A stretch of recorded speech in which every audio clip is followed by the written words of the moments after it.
2025 November నెల ధనుసు రాశి వారికి రాశి ఫలితాలంతా కూడా ఈ నెల ఎలా ఉంది అని చూసుకుంటే గోచార గ్రహస్థితి ప్రకారము సూర్య భగవానుడు 12వ రాశిలోను, చంద్రుడు ప్రతి 2.5 రోజుకు మారుతూ, కుజుడు 8వ ఇంట్లో, బుధుడు 12వ ఇంట్లో, బృహస్పతి 6వ ఇంట్లో, శుక్రుడు 10వ ఇంట్లో, శని 3వ ఇంట్లో, రాహు 4వ ఇంట్లో, కేతు 10వ ఇంట్లో ఉన్నారు.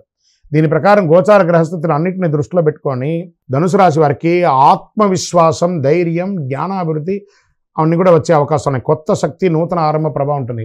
మీకు వచ్చేసి అర్ధాష్టమ శని నడుస్తుంది కాబట్టి కొంచెం నాలుక మీద శని భగవానుడు కూర్చొని ఉంటాడు కాబట్టి జాగ్రత్తగా ఉండడం చాలా మంచిది అని కూడా చెప్పచ్చు. ఉద్యోగంలో ఉన్నతాధికారుల నుంచి ప్రశంసలు వస్తాయి. మీ నాయకత్వం బలపడుతుంది. కొత్త బాధ్యతలు, నూతన ప్రాజెక్టులు వస్తాయి. పనితీరు ప్రమోషన్ లేదా బోనస్ అవకాశాలు వస్తాయి. మాస ద్వితీయంలో కొంచెం స్ట్రెస్ అవుతారు.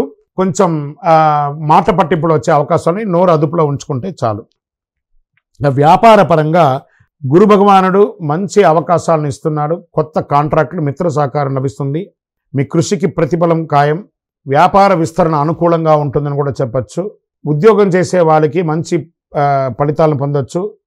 కఠిన నిర్ణయాలు తీసుకునే ధైర్యం వస్తుంది. రాజకీయ నాయకులకి, ప్రజాప్రతినిధులకి ఇది ఒక మంచి సమయం కూడా చెప్పచ్చు. ప్రజా మద్దతు బాగా పెరుగుతుంది. క్రమశిక్షణతో కూడిన విజయాన్ని సాధిస్తారు. ప్రజా సమస్య పట్ల ప్రజల నమ్మకం మరింత పెరుగుతుంది. మంచి పుటత్వం దొరుకుతుంది. సమాజంలో పేరు దొరుకుతుంది.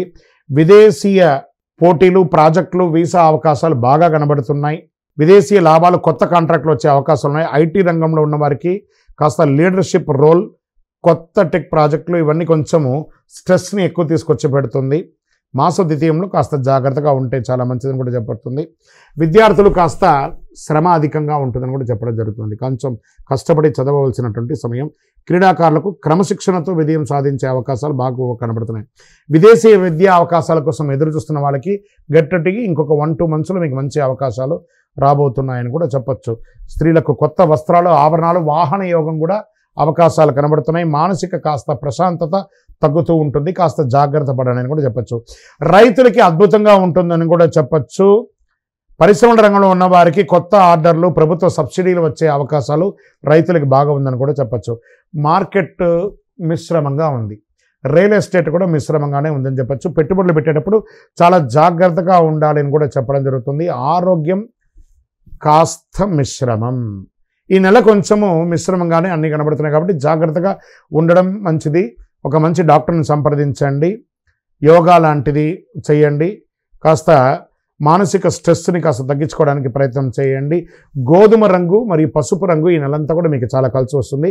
నంబర్ 3 అనే ఒక సంఖ్య మీకు చాలా కలిసి వస్తుంది. తూర్పు మరియు దక్షిణ దిక్కు ప్రయాణాలు మీకు చాలా అనుకూలంగా ఉంటుంది. గురు భగవాన్ని ప్రార్థన చేయండి. బృహస్పతికి పూజ చేయండి. పసుపు వస్త్రాలతో దానం ఇవ్వండి. పసుపు పూల దానం చేయండి. ఓం గ్రీం గురవే నమః అనే మంత్రాన్ని 108 సార్లు జపించండి. పేద విద్యార్థులకు పుస్తకం దానం చేయండి.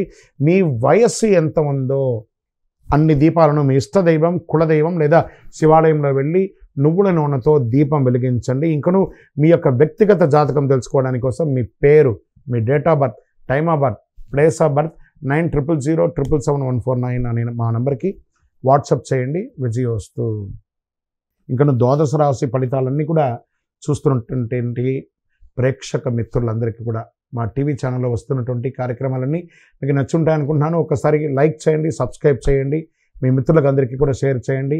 వందే మాతరం, వందే మాతరం, వందే మాతరం. చంద్రమౌళి వెంకటేష్ శర్మ గురుస్వామి శరణం అయ్యప్ప. తిరుపతికి వచ్చినప్పుడు మన అయ్యప్ప స్వామి వారి 18 అవతారముల దేవాలయం జీవకోన అనే ఒక ప్రాంతంలో ఉంటుంది. కపిల తీర్థానికి దగ్గరలో రైల్వే స్టేషన్ నుండి బస్టాండ్ నుండి 3 కిలోమీటర్ల దూరంలో ఉంటుంది. మన దేవాలయంలో అడుగుపెట్టి ప్రదక్షిణం చేసి మొక్కుకున్న వాళ్ళ కోరికలన్నీ కూడా నెరవేరాయి. ఎంతోమంది మాకు చెప్పున్నారు. రండి, దర్శనం చేసుకోండి. విజయోస్తు. శరణమయ్యప్ప.